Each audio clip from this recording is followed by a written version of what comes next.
What's up, everybody? Welcome back to another episode of the Geek Boutique podcast, the official podcast of the Geeks and Company.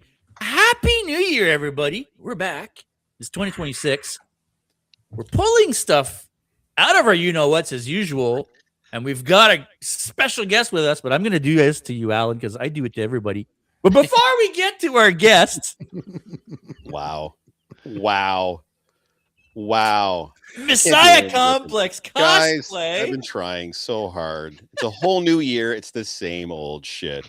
Welcome back, everybody. It's another Thursday. Another Geek Boutique for that ass. It has been 2 weeks. We took New Year's Day off and we took Christmas Day off. So it has been a time. Don't worry, gang. I do not have 3 weeks worth of geek and nerd news that I'm going to be hitting you guys with because there's absolutely no way. No. We are going to get a chance. We do want to make sure we have a chance to talk to our special guest, our returning special guest this week. But before we get to him, Rob, the bad guy. Rob, not to stress you out, not to put you on the spot, but how are you doing, sir?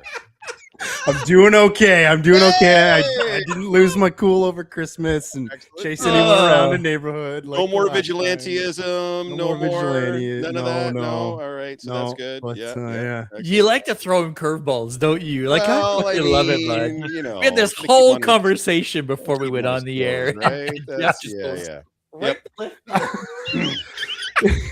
Excited to talk to our special guest today. But we get there, world-renowned performance capture artist, 2 times now featured on the Corridor Crew, the massive YouTube channel.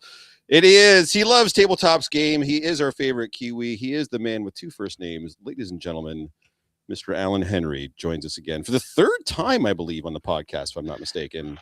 I believe so, yeah. Alan, how the heck are you? I'm doing all right. All right. Thank you for inviting me. This is always such a blast. No. Please. Thank you for coming on. You are welcome. Here. That's anytime. Please, by all means. We'll have you on every week if we could. 100%. Yeah, you're a joy to talk to. You're a gem. What's new? What's going on down in I was about to say the land down under, which I'm sure would have immediately had you disconnecting and never talking to us again. Yes. So how are things in New Zealand in the summertime? Yes. I believe it is right now. It is summer. It is indeed the summertime. It is a rare, beautiful sunny day here in Wellington, New Zealand. Often Wellington is very much like, if anyone's ever gone to like Seattle, it's very cloudy, very windy, lots of rain. But it's pretty awesome here right now. And it's been good. Things have been really nice in terms of, like, there have been some interesting work things that have come up. And I've had time this year to spend time with people that I care about and people that I love.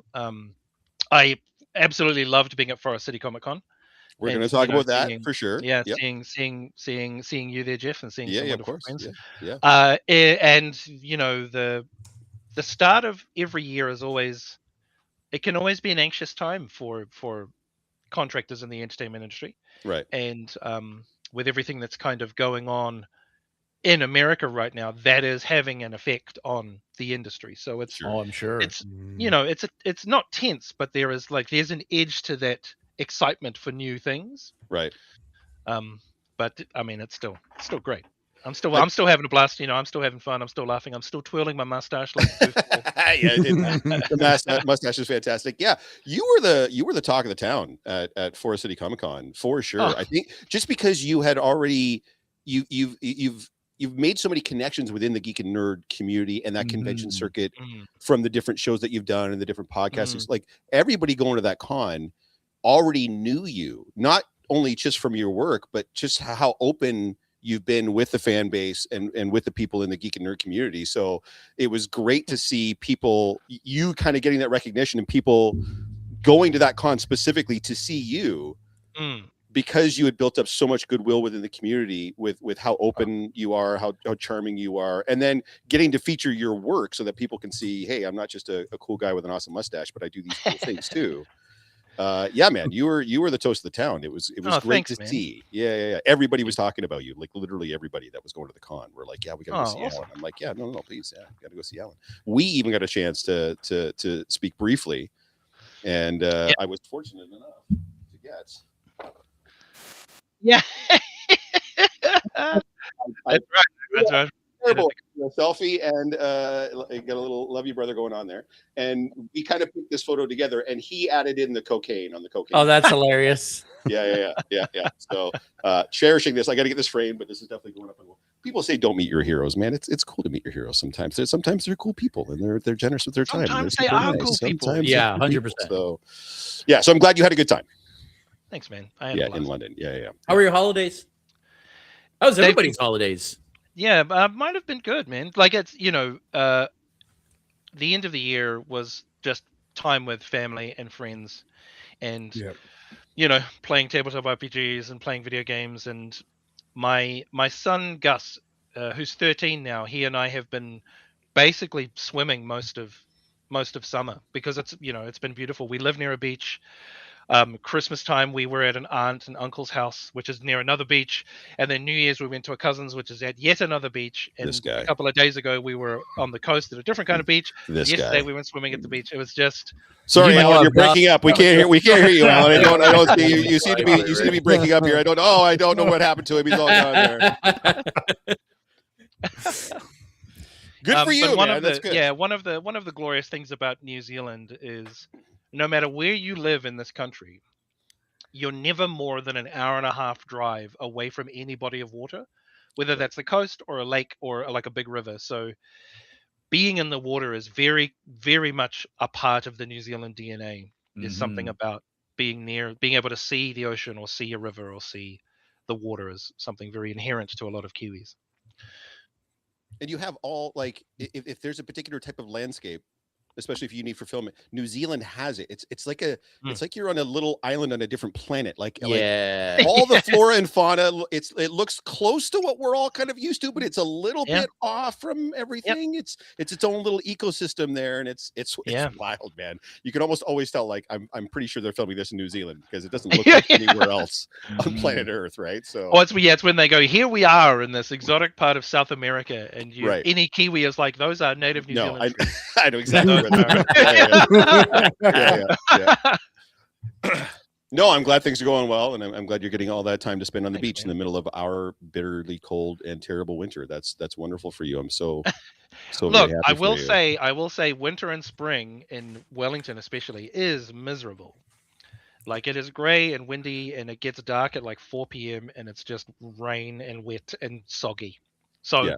No snow, ice, and slush though. None of that. Not in the North Island. In the South Island, along the Southern Alps. Yeah. Oh, they do get some snow down there. Nothing compared to Canada. Though. No. Obviously, It's just pretty. Yeah, it's almost tokenism at that point. Yeah. You know. Yep. We have snow too. Look, it's a bit. Ooh. Up on top of that mountain over there, that's got a little bit of snow on the cap of it. Yeah, it's not the same thing, dude. It's just no. No, like I said, I got a 3 or 4 foot snowbank at the edge of my driveway right now. We got hit pretty hard. Although it's weird. It was like 5 degrees Celsius today here in where I'm at. It's supposed to go up to like 8 degrees this week. So it's very it's a little bit weird. Yeah. I mean, that's for us. That's t-shirt short weather. That's washing your car in the driveway. Yeah. I'm all about that for sure. Yeah, just freeze the dirt off and snap it off. Yeah, that's right. Jeffrey, how were your holidays? Yeah, how were your holidays? Yeah, no, really good. Got a chance to see the kiddos and the grandkids, and everybody was very happy. I spoiled everybody as rotten as I could, especially the grandkids. I had my oldest daughter send me a list of gift ideas, like an Amazon wish list of like 25 presents for the 2 grandkids. She's like, here's just some idea. I'm like, I just added it all to cart and hit by now. Like I didn't like, thanks for doing this, because it solves my trying to figure out what a 1-year-old and a 5-year-old like, because I don't know, obviously. Who knows? Here's a bunch of bluey stuff or whatever. But yeah, I just did that, and they came, and I made sure I wrapped every single one of them individually so they could tear into the wrapping paper and such. So the getting to see all the kids and the grandkids and stuff, and my youngest daughter, her birthday is on the 22nd of December, so we get to kind of have like and of course when she was little we would combine it, and then she hit a certain age, like 5 or 6, she's like, no, we're not doing that anymore, Dad. There's a 3-day difference between I want a birthday and I want a Christmas. I'm like, yes, honey, we'll do that. So we always have a little thing for her birthday as well on the 22nd. Over the course of that whole time frame, it was great. I love getting to spend time with the kiddos. And and relaxing, of course, because there's no cons, there's no conventions. I'm not busting my ass working on new costumes at all. So, although I did just get my wig from my wig witch, so I will be doing the Nathan Fillion Guy Gardner from the new Superman movie come the new year as well. So, are you really? I am, boy. yeah. So I had a really good friend of mine. My shout out to Erica Adams. She is my wig witch. Whenever I buy a wig, I literally ship it right to her house, and I just sent her some reference pictures, and she's like, "Are you kidding me?" I'm like, "No, this is what I want. I want a blonde bowl cut." And she's like, "Okay, here we go." And I literally just got it back. So I love a good wig, man. I love it. Oh, a good wig will make or break a costume, and she's very, very good at what she does with the wig styling. So all my wigs have been styled by her, and she's done a great job. So yeah.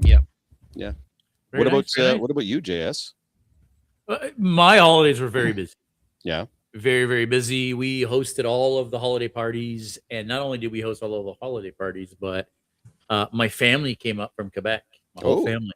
So we hosted, we were, I think, 13 in the house. Actually, one night we were 17 for dinner one night. It's been a hectic holiday season over here. No rest whatsoever. I get back to work and I'm talking to people and, how are your holidays? They're like, they were fantastic. Got a lot of rest, got to relax. And I'm like, old man shakes fist at clouds. Yeah.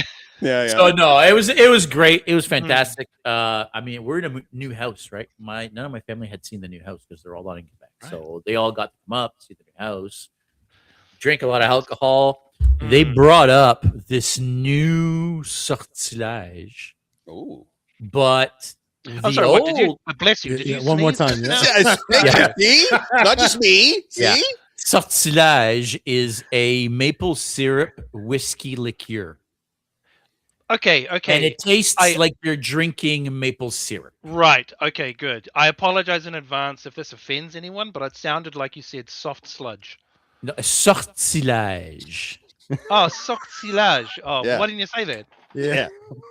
There you go. Well, hang on a second. He's been saying it to me for years now. I've never said it right. I thought he was saying stand to slay. Either. I have no idea what it is. So it's a maple syrup whiskey liqueur, and they've now come out with a new product which is called Sortilège Prestige. Ooh la la, Prestige. And this is a maple syrup whiskey. Ooh, as opposed to what was as opposed to the other one's a liqueur. Was a liqueur. I got you. Okay. So the other one's like 27% or whatever it is. This is a 41% hard whiskey. Yeah. But maple syrup. Boy. You had Nada's curiosity, but now you have her attention. Oh, sweet baby Jesus! How does one get a bottle of that? Yeah, right. Yeah, you got to get them in Quebec. Yeah. Unfortunately, they don't sell them here yet. We'll be right back. Just emailing. Get your orders in for the next. Get your orders in. Yeah, exactly. Yeah. It's fantastic. It's in my cup. I'm sure it is. I'm sure it is. What about you, Rob? How was your Christmas break?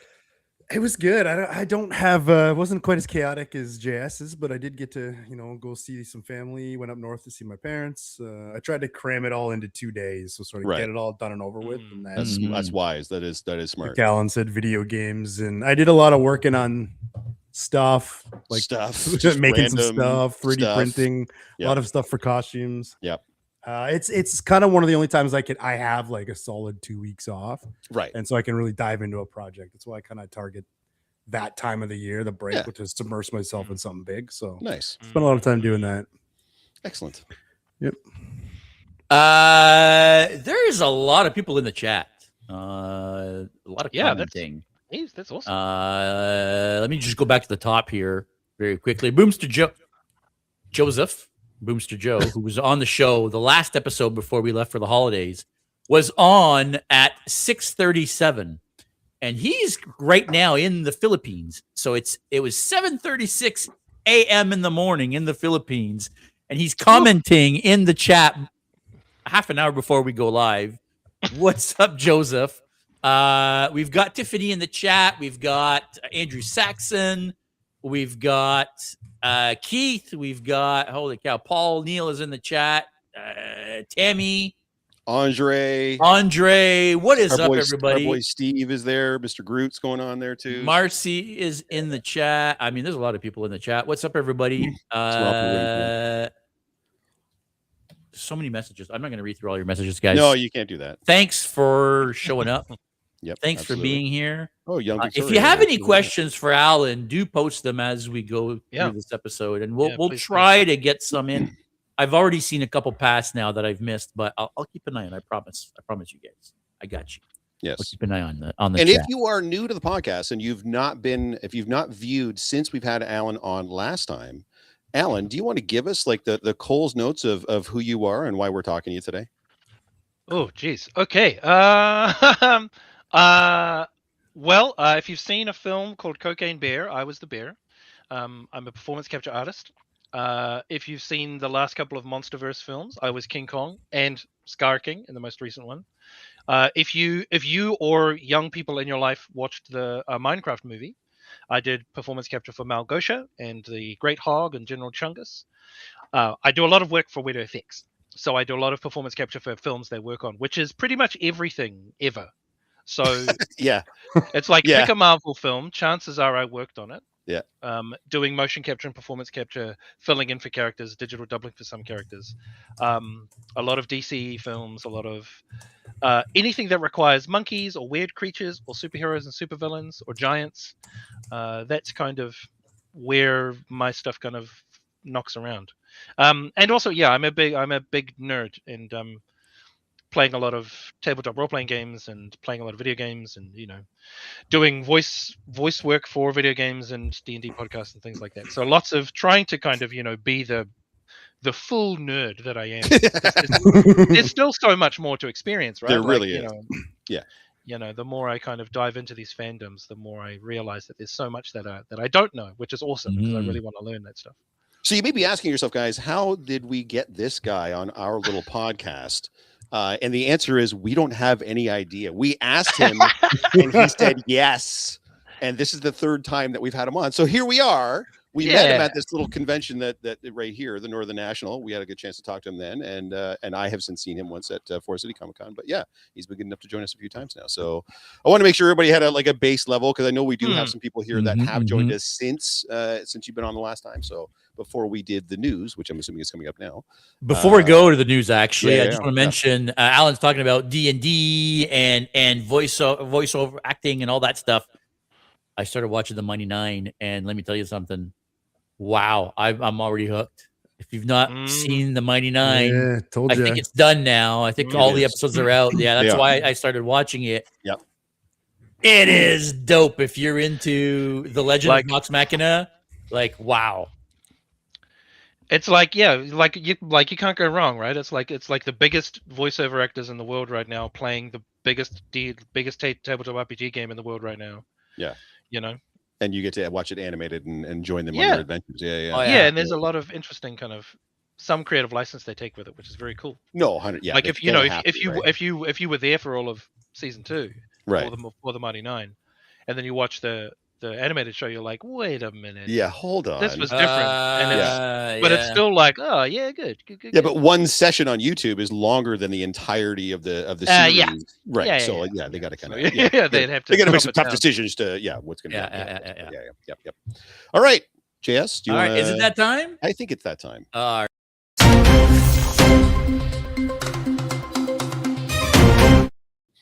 It's the news, brought to you by performance capture artist Allan Henry, joining us this week. Of course, we're going to get his take on some of these news items. I don't have a lot. I tried to make sure. Oh no, now he looks. You went from cool barber to hip immediately with the glasses mustache. Now this is great. I'm loving this. This is. I'm going to leave the big one till last. So there's only a few things I'm going to talk about. So House of the Dragon, it has been determined, is going to end with season 4. So George R.R. Martin and the good folks over at HBO have not been shy about talking about how there's still a whole bunch of stuff that's in development. We're about to get, I think this month, we get A Knight of the Seven Kingdoms, which is taking place between House of the Dragon and Game of Thrones. It's about 90 years before Game of Thrones. And it's told on a much smaller scale because he's just a landed knight, like what they call a hedge knight in there. So he's not part of any great house. So you're not getting all the the political intrigue and stuff. Like big things are happening, but you're not seeing it from all the noble houses' perspectives. You're seeing it just from this guy that's just a landed knight or whatever. So, but House of the Dragon is going to end with season 4. People are reacting to that, especially after season 2, where the pace kind of slowed down pretty dramatically. A lot of folks are a little bit worried about them being able to fit in the rest of the story into just 2 seasons. So, if you guys are watching it, I don't know if you're looking forward to it. I don't know if you're sad to know that it's going to be ending after season 4. If you want it to go a little bit longer, like a lot of George R.R. Martin projects, this was based on a 2-book series called, well, the first book was called Fire and Blood, and then the second book was supposed to be called Blood and Fire. And shockingly, George has not released that second book. So this 4 seasons should cover everything that happened in the first book, but there was supposed to be more to cover the stuff that happened in the second book. But of course, that hasn't come out, and who knows if it ever will, because George R.R. Martin. So, yeah, I don't know. I love the show, and I love everything to do with Game of Thrones. I'm bought all the way in. I've read the books. I've watched all the shows and everything else. So I'm kind of sad that it's going to be ending, but it's good to know that they are working on other projects as well, that hopefully are going to fill in some of those gaps. At least the showrunners aren't making it up and rewriting a new ending. I was book just going to say, on their own. Yeah, that's probably a big reason. Why would ever could possibly go wrong? Yeah. I don't understand why that would be such a wow, man. That 8th season. Yeah. And I have a feeling that's probably why they're saying, look, we could probably fit the rest of the story from book 1 into season 4. Right. And then there's no other book. So if the other book eventually comes out, we might get more seasons or a reboot or who knows. But I get it. Look at how horrible it was, right? Yeah, January 18th. So 10 days, guys. Yeah. Night of the Seven Kingdoms comes out. Looking forward to this one. Yeah, me too. I think they're treating it almost like not a buddy cop, but it is just Dunk and Egg. It's just the knight and the kid, and that's their adventures through Westeros. Well, all these big things are happening around them, but they're just trying to get bread and cheese for the day or whatever. So yeah, I'm definitely looking forward to that for sure. Stranger Things is over. Reaction. Is it though? Well, story. Reaction. I think it is. To the final season and the finale in particular have been all over the place. Much like fandom online for anything these days, it's been somewhat divisive, I think is a pretty fair word to use. When you've got something that's built up this long over this like 10 years since we got season 1. And finally bringing it all to a climax. It's hard to stick a landing when it's been that long and that much going on. And I know some people had issues with it, like the aging of the kid characters, and because it took so long to get the season out, almost 4 years. I don't know. Has everybody seen? We don't have to drop any massive spoilers, but has everybody seen the entirety of the 5th season now? Yep. Yes. Yeah, Witta worked on it, so I did mocap for a lot of the 5th season. Oh, well, there you go. What? Yeah. So I was honestly, it was like trying to keep the weirdest secret ever, because we mocapped a lot of stuff for the 5th season, and so we knew, like Demogorgons, Demodogs, like that type of thing. Is that what you were? Yeah, stuff with in the like with the Mind Flayer and all the stuff with the kids and. The usual stuff we do where someone says, hey, we've got this scene creature monster type thing, and we need to fill it in with creatures, or we need to fill it in with people, or we need to fill it in with the kids, because we didn't get that footage that day.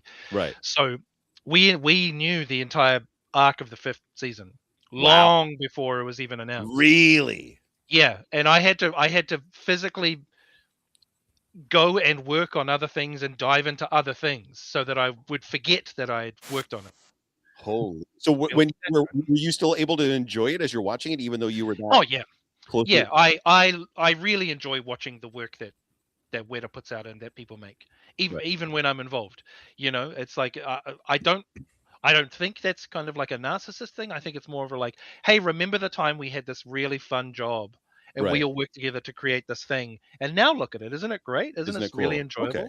Okay. So it doesn't drag you out of the getting invested in the story and such. No, it doesn't.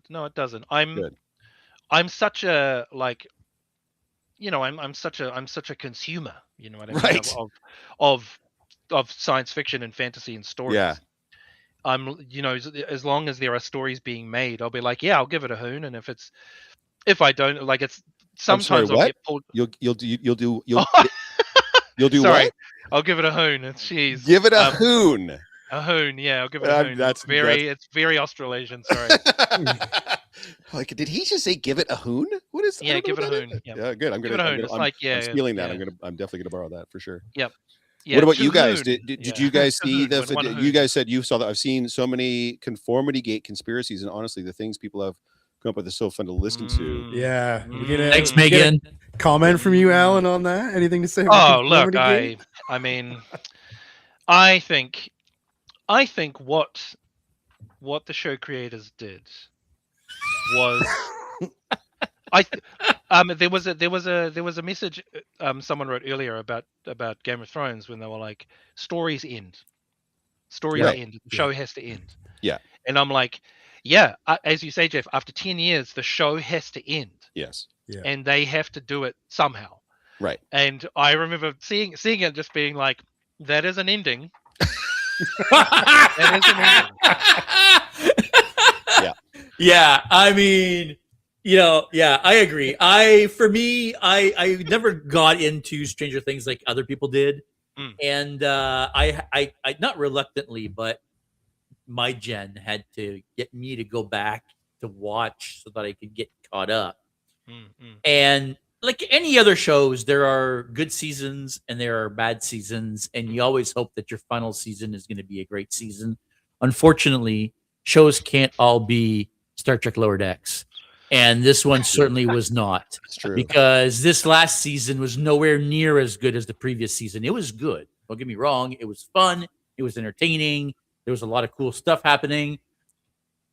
Some of it felt a little bit lazy writing. Can someone Cole's Notes conformity gate from? I'm unfamiliar with this. What is that? So there's a whole sequence of things that the show shows wrong. So, for example, when they come out in their orange graduation dresses and hats, but on the programs they're green. There was this thing where it looked like if you searched for something like episode 9 or something like that, or season 5 episode 9 on Netflix, the Stranger Things icon came up and it said new was episode. The first icon. Yeah, the first icon. So people were thinking, like, are they? Is there an episode in a secret episode loaded in the back end that's going to come on? Sure. And there's all this stuff about like 7s all over the place. So they're like, it's coming January 7th. So big conspiracy theory that there's going to be this new episode coming. Yeah. Well, I mean, to be fair, like, not to give any major spoilers or whatever, but I assumed there were going to be a few deaths at the very least, and we really didn't get that, right? So they've definitely left the door open. I don't think there's any question there. And with an IP that popular, and I'm sure they get quite a bit of viewership out of that since their original series. There's an animation. I think there's an animated thing coming out. Stranger Things 1985 or something like that. Oh, maybe. There's a documentary coming out. Another documentary, but I think there's an animated thing coming out as well. So I don't know. Yeah. Got to squeeze all those dollars out of every last dime. Every last for sure. Yep. Sebastian Stan is apparently, so if you don't know, Sebastian Stan, of course, plays most famously Bucky Barnes. Donald Trump. Also played Donald Trump in The Apprentice. That's correct. Got nominated for a bunch of awards, actually. Apparently did a very good job. I haven't seen the flick. But I haven't seen it either. But of course, for the Geek and Nerd world, it's Bucky Barnes of the Winter Soldier. He is in talks to join the Batman Part 2. Interestingly enough, his hairstylist, which, I mean, I guess if you're that big a deal in Hollywood, you just have your own hairstylist. His hairstylist on Instagram has been posting mock-ups of Sebastian Stan as Two-Face on his story. I was just going to say. Yeah. And the fact that they've got Scarlett Johansson is supposed to be playing Two-Face's Harvey Dent is the character for Two-Face, his fiancée, Gilda Gold. It stands to reason. Sebastian Stan stands to reason that might be who it is that he's looking to portray. Yeah. So everybody's going now. Again, this is more on he is in talks. It is not official yet that he's joined the cast of the Batman Part 2, but he is in talks. What they have confirmed, though, is that Barry Keoghan, who was in a deleted scene in the first Batman film as the Joker, who you never really got a good look at his face, he was very blurred out and behind mesh and stuff, is meant to appear in the Batman Part 2. They're not commenting on the level of involvement that he's going to have as the Joker, but they have confirmed he will be in that flick. So for all of the Batman Part 2 fans like myself that have waited patiently years for this film to come out, things are finally shaping up.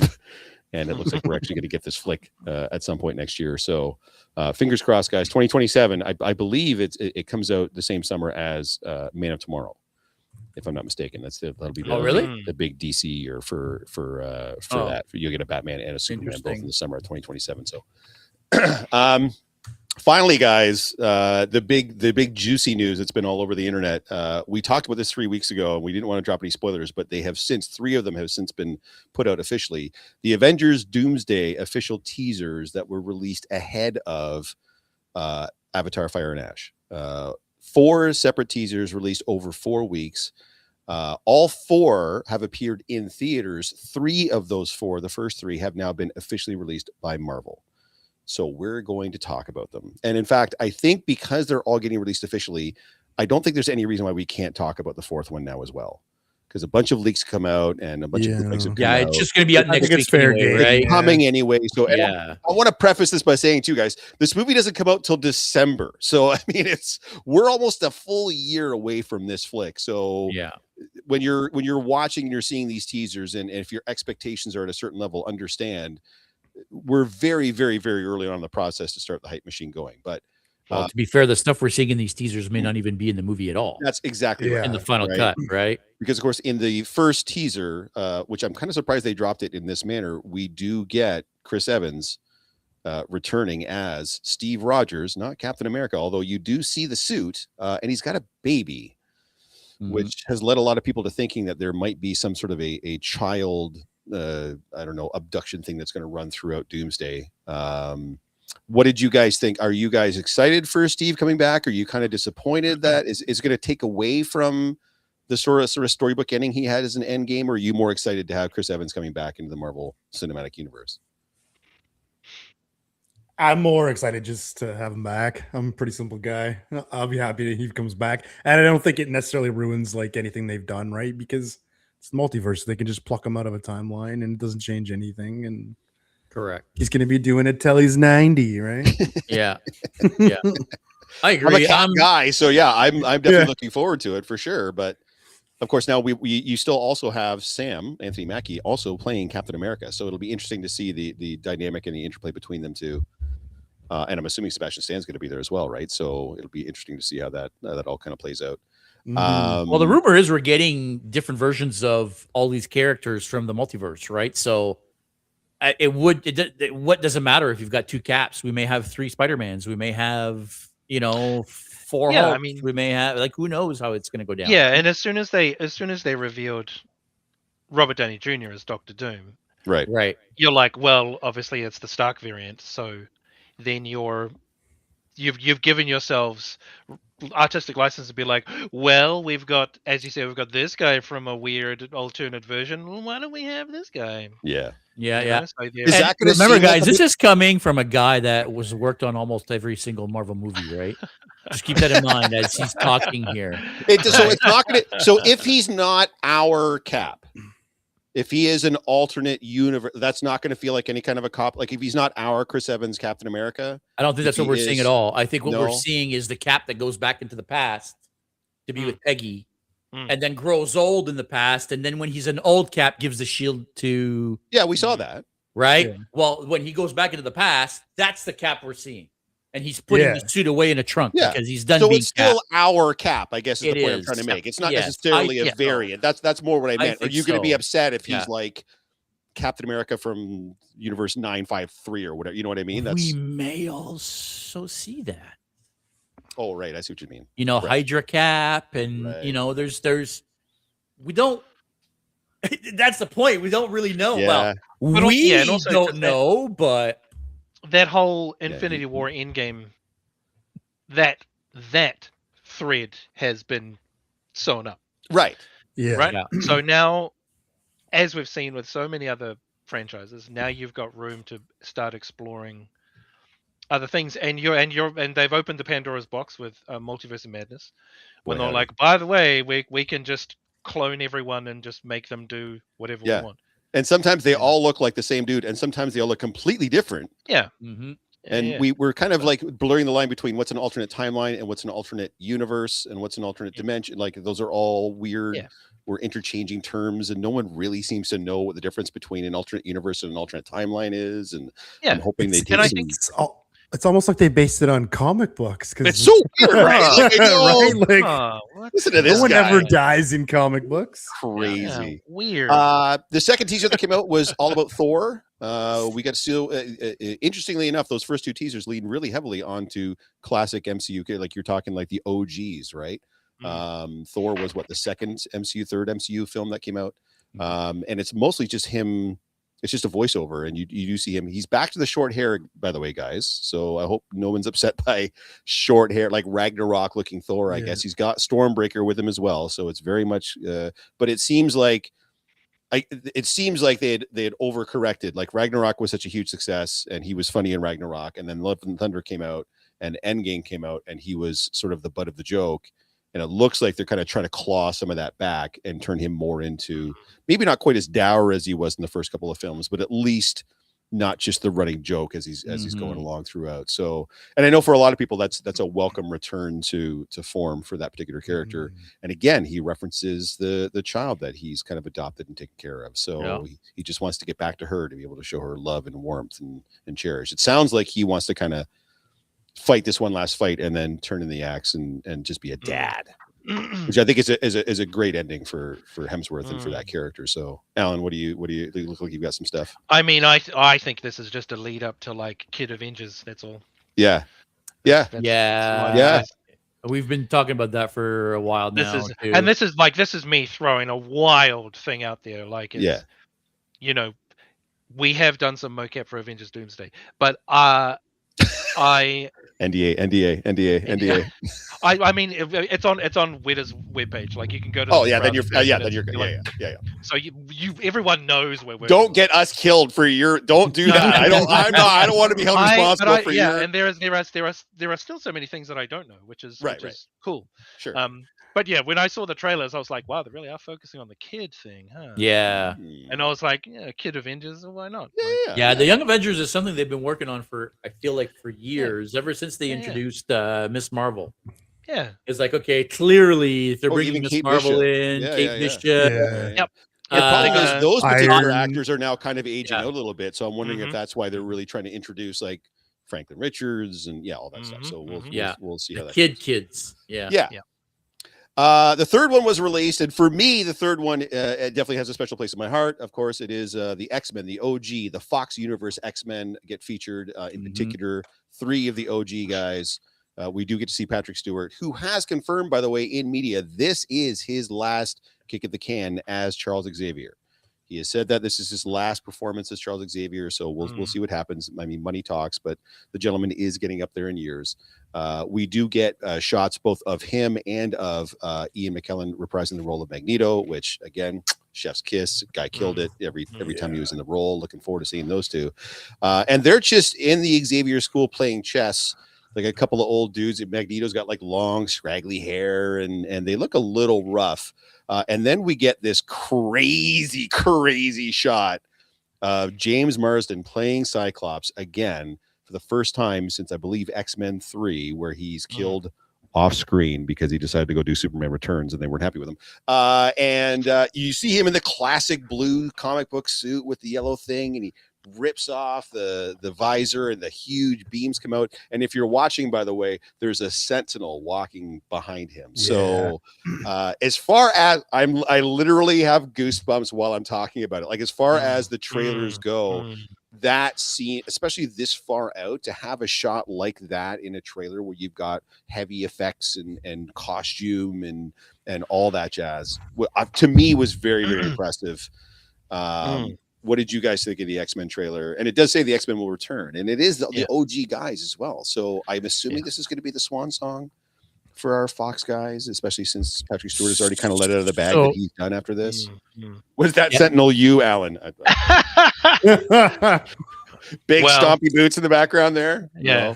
Yeah. So back in the 90s. That one definitely wasn't. That one definitely wasn't. Fair enough. Back in the 90s, there was, I'm sure you guys remember the Uncanny X-Men. Mm-hmm. Like the cartoon? No, the comic books. Yeah, of course. Yeah. Yeah. The series, and they had one book, or I think it was like a mini series where it's the future. Yeah, Days of Future Past. And it's not Days of Future Past. Oh. It was called that in the comics, where they're fighting the Sentinels and they all get killed.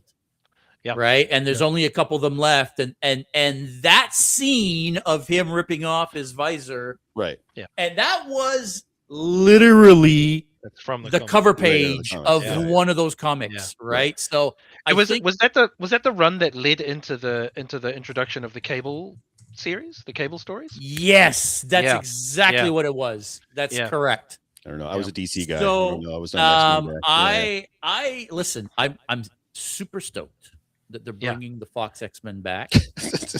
Another guys. Not every big stompy monster is Allan. Okay, he does other things. Like, can we not typecast the man? Most of them are, but not all of them. And then when he comes back in 6 months or a year, he'll let us know that. Yes, that was me. In fact, I was. Yeah, I was actually the I-beam. That was. That's how good Allan is at performance capture. But I'm like coming back. Yeah, there's a comic there from Shinobi where like the Cyclops beam blast in the blue and yellow suit is just mint. Yeah, no. That was every Cyclops trading card that you ever got. Yeah. It was always him in that outfit blasting the crap out of someone or something. Yes. Yeah. You're like, that's the iconic. 100%. Like Cyclops is the boss for a reason. Yeah, he's the leader for a reason. You know? I even remember there was a specific panel in a Marvel comic, and I don't think this one's that old, but a Sentinel comes to the grounds. And him and Wolverine are about to fight it. And Scott just says, I want that thing off my lawn. And it's exactly what he does. He takes it off and he completely blasts it in the whole thing. And at that point, Logan turns to him. He's like, remind me never to mess with you, Summers, or something along those lines anyway. So, yeah, it's iconic. There's no question there. And I'm glad they fit that in there. JS and I were talking previous. I don't know how much. There's so many. Let's talk about the fourth one that's in theaters now where the bootlegs are out. So in the fourth teaser, which by the way, initially there were supposed to be 4 teasers, but we are hearing rumors that there's going to in fact be a 5th. Mm-hmm. Yes. But for right now, we've got the fourth one. Strikes again. Yep. The fourth one features quite a few people. So we get the Wakandans. Okay. We do see Shuri dressed as Black Panther. We do see M'Baku. We also see, and I don't remember the name of the people, but we do see Namor and his people as well that featured in Wakanda Forever. Yeah. And I believe it's Shuri anyways, and M'Baku meet up with the Thing from the Fantastic Four. So this one, as far as like comparatively to the X-Men trailer, this one's a little more muted. This one was shit. You can say this one was garbage. It wasn't quite as like it was really tough to top that. Like we were just glowingly talking for 10 minutes about that Cyclops shot. And then you got like Black Panther and the Thing shaking hands, and then that's the whole trailer. So yeah, I mean, as far as that goes, but again, like I said, we're like 11 and a half months out from this movie. So I mean, and by the way, it's a fully realized thing too. It's not like Ben Grimm in his human form. It's like they've got him fully. No, it was the Thing from the Fantastic Four movie. Yeah. Which I know you hated. I didn't hate. Sorry, you didn't. I didn't love the Thing. Actually, is what I didn't love because he's he was very. I liked Fantastic Four. Yes, please go on. Why? What didn't you? What didn't I not the Why, rendering. was that you too, Allan? Yeah, that was probably Allan too. Yeah. So the actor in question, and this is not any kind of a slight. So I've just finished filming a TV show here in Canada that's going to be out here in a couple of months, and one of my co-stars was talking about how, especially today's, less is more when you're acting. You don't want to be doing too much overacting, but like you're in a comic book movie and you're playing the Thing, which of the 4 is the most comic booky of the 4. And I just found that Eben Moss-Baccarat, I believe his name is, who I've seen in other things and has been good. Just he was really, really, really low key as the Thing, and I just found, and because you don't have the opportunity to show facial features or body language or eyes, like he doesn't have as many ways to emote because essentially he's in a mocap rig. No, because it's Allan doing the face for him. I'm sure Allan's doing some of the work there. I just found his performance. I just found it very wooden for a character that shouldn't be such, right? you've got Reed, who's the leader. He's the scientist. He's very straight laced. And then you've got Sue, who's his wife, and then Johnny's kind of like the party guy. And then the Thing was the ever loving blue eyed Thing, and it's clobber and like he's supposed to be the most comic booky of them all. And I found in the film he just wasn't. The actor voicing him was not as animated as I was hoping he would be. Alan, I assume you had a role to play in the Fantastic Four movie. we did do mocap for Fantastic Four. And were you Herbie, or were you the Thing, or were you Galactus, or were you? I wasn't Galactus, man. No. So did they have Ralph doing most of his own things then, as far as the performance capture go? Most of them. Yeah. Oh, really? Yep. Yeah, well, they even modeled Galactus' face after his face, right? Well, I know that. I didn't realize he did the actual motion capture work. Yeah. And I think like the thing about being whether you're doing performance capture or you're doing live action acting, I think everyone has choices to make, and a lot of those choices are also informed by choices other people are making as well. Right. Because there were some parts of Fantastic Four where I was like, something about it just didn't feel right, and this is based on my expectations, as you say, Jeff, of like Same. My understanding of what these characters are is this. Yeah. And there were some parts of that film I was like, they're definitely not that. Right. And like, it's like, so I mean, sometimes actors make a poor choice. Sometimes they get forced into choices they don't want to make, or sometimes they just make choices that don't vibe with me as a viewer. Right. And that's and I think ultimately that was my point. You know what I mean? Yeah, and I think it's like it's art. It's subjective. It's also it's really nerdy art, and boy howdy, like everyone should monster. be. 100%. Yeah, exactly. And like you should absolutely be entitled to your opinion about whether or not you like something. Yeah. And the thing I've noticed with a lot of fandoms, the thing I enjoy is when you meet fans who say, "Oh no, I didn't enjoy that," but you're allowed to enjoy it. Absolutely, that's fine. Yeah, of course. And if someone's like, "Hey, do you want to come and watch this?" You can be like, "Actually, no, thank you. Like, thanks for thinking of me, but I probably won't watch it," which is fine as well. Like, that's also not. It's not a weird personal thing that there are some vocal minorities of every fandom that do that. Yeah, because I've tried to move away from the whole, like I see it all the time too, like I can't believe you liked that, or I can't believe you didn't like that. Yeah, What? and it's like, oh man, it's What do you unfortunately mean? that kind of Like, happens. You can't do that. Like, what do you mean you can't believe? Well, of course, I'm not you. I'm going to have a different perception of this thing. JS and I talk about this all the time. I loved Star Trek Discovery. He hated it. We're both huge Star Trek fans, but we both got something different out of it. But I don't say to him, like, I can't believe you don't like this. And he doesn't say to me, I can't believe you love it. Like, maybe he does a little bit, but you know what I mean? It's not like, but you have to respect other people's opinions, exactly what you're saying on what their perceptions of that are going to be. Right. And the amount of times that we've had a Fantastic Four movie and the main threat has been the Silver Surfer and Galactus. Right. Kind of seems like the only thing that people can really go for. It's like, yeah, the Fantastic Four battled so many enemies. Marvel's first family, of course. Absolutely. Yeah, it's like, and yet so far for this film and for the one we had years and years and years ago, it was like Silver Surfer and Galactus again. Yep. Although he wasn't a cloud this time, which I appreciate. That was a good choice. I did geek out absolutely, the big helmet, everything else. I was like, cool, awesome, love it. So exactly, and it's very cool if you want to do that, but I think there's I can also understand, like, one of the main antagonists for the Fantastic Four, especially for Reed, was Victor Von Doom. 100%. But they were like, oh, we've kind of already we've kind of got him for this other thing. Yeah. Yikes. But I'm always, when sometimes in acting less is more, and if you're a creature performer or a mocap performer, sometimes more is more. Absolutely. Sure. And I feel the same way about kind of art, like more is more. If someone makes, like they tried to reboot the Fantastic Four franchise of Michael B. Jordan and Miles Teller and Jamie Bell, and it just like sank. Yes. And you're like, well, someone tried at least. Yeah. And I bet you there's someone out there that was like, man, that was actually really cool. Oh, 100%. You know, Dude, it's like I liked Green Lantern, man. Like, what do you like? Yeah, there's exactly. fans Like for so everything. many, there's so many other options you can do. I think the main threat, the main issue, comes down to, I think, in my very, very unlearned opinion, is that currently we get one thing, and everyone's like, "Is that it? Is that it?" And we Yeah. get people going, "We spent 5 years making this one thing, and that's all you get." And you're like, "What?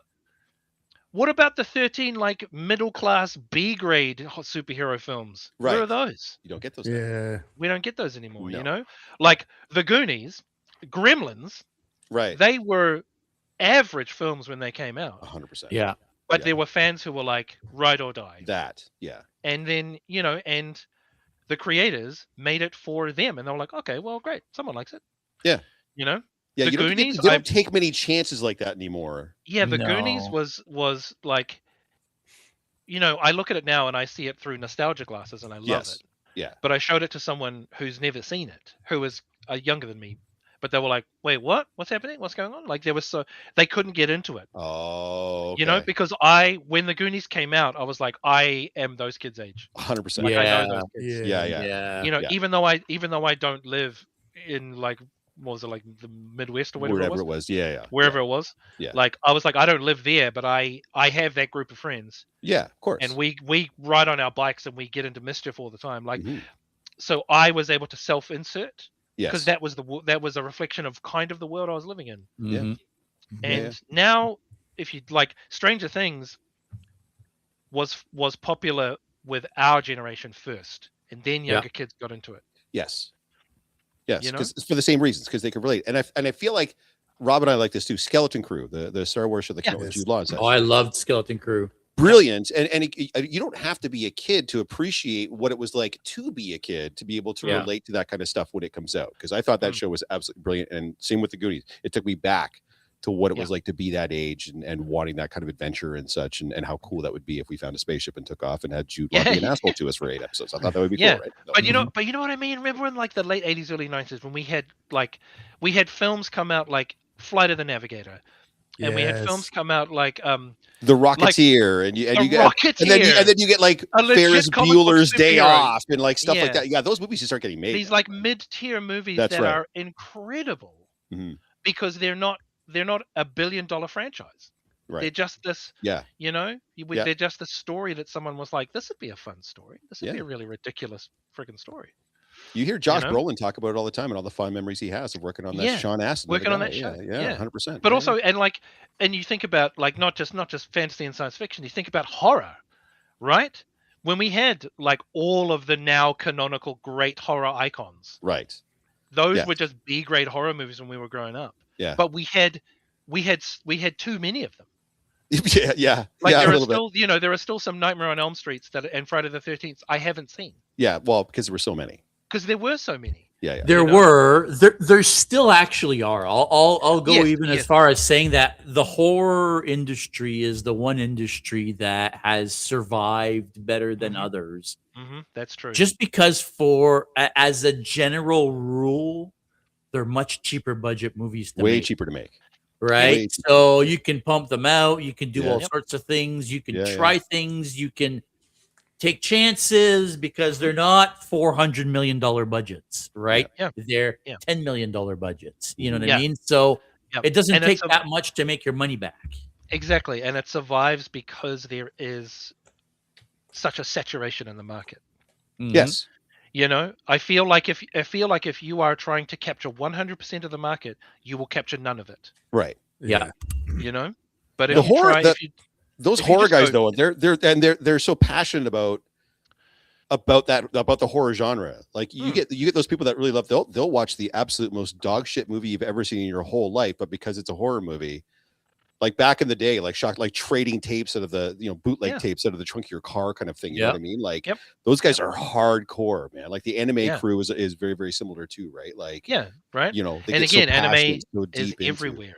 Yeah, it's getting huge. Some of the biggest movies in the year were anime movies. And it's like, you go to like Crunchyroll and it's like 140 different isekai anime and then like some cool giant mecha anime, or then like or like 1,100 episodes of One Piece, or like Yeah. Yeah, but it's like, they just decided like, yeah, we can make many of these things for a mid-tier budget, Right. as opposed to For sinking a it all niche on one. audience that's getting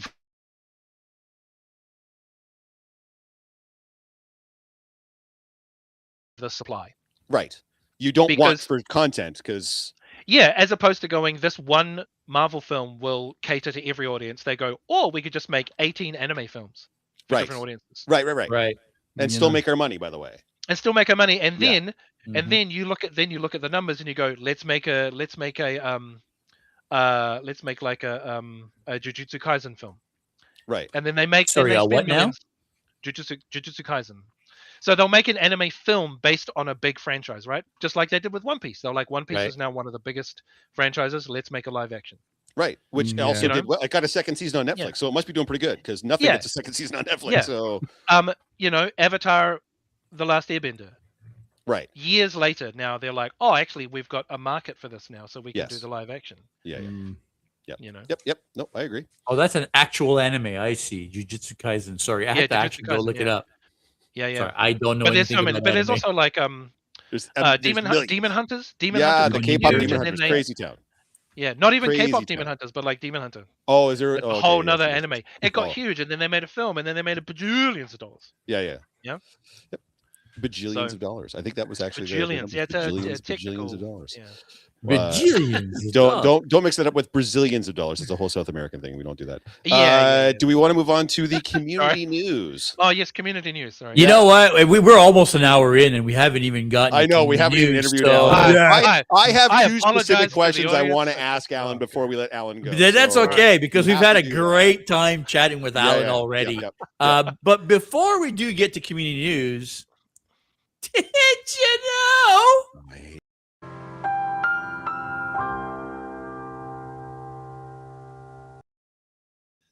That's right, folks. If you're working on a new cosplay, there's only 10 weeks left at Toronto Comic Con. I hate you so much. Why would you do that? I don't That's know why. right. 10 weeks left. And by the way, tickets went on sale today.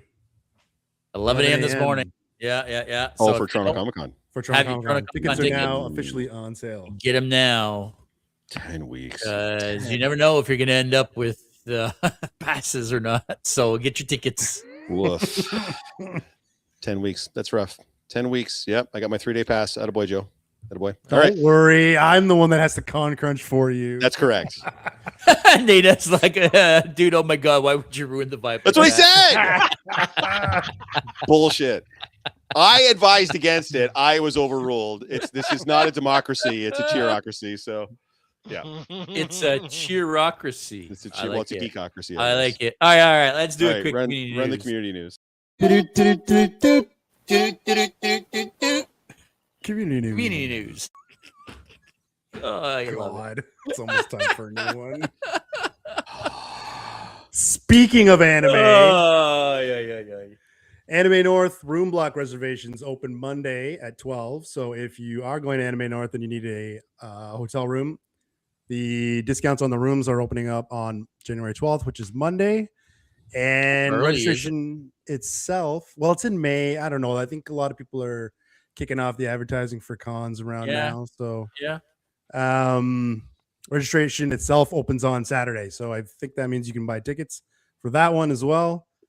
And I didn't know this. Speaking of other, did you know this is their 30th anniversary this year? I didn't realize it had been going for 30 years as a con. I don't know if it's always been kind of. I heard this as well. I don't know. For which? Somebody in the chat might Anime be able North. to Oh, enlighten maybe. us. I don't think.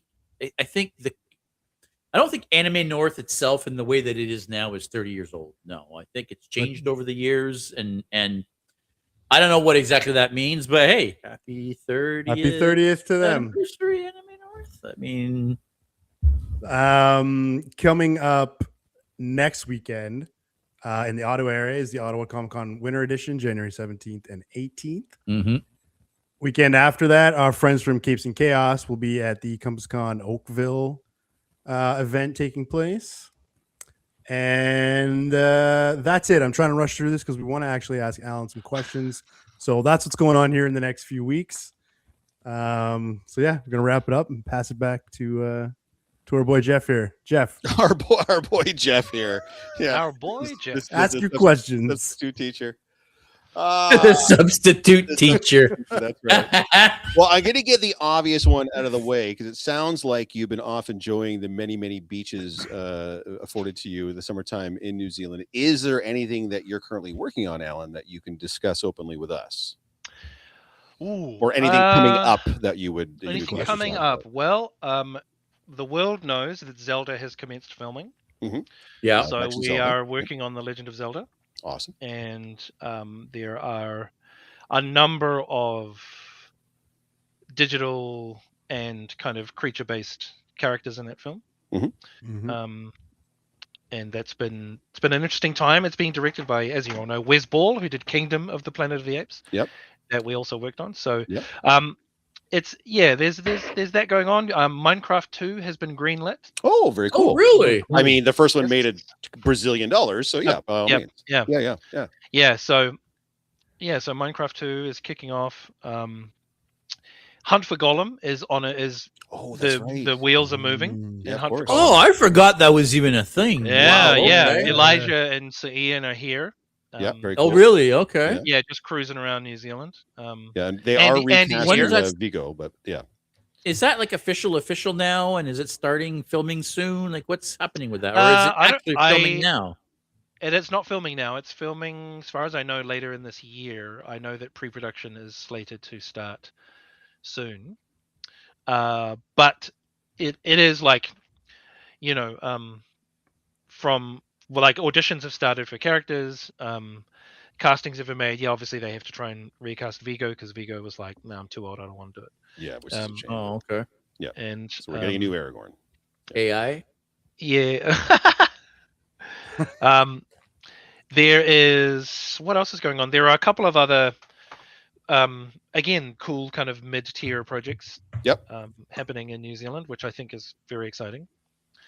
And I mean, but it's summertime, and New Zealand the industry won't kick off until like the end of January. Oh, okay.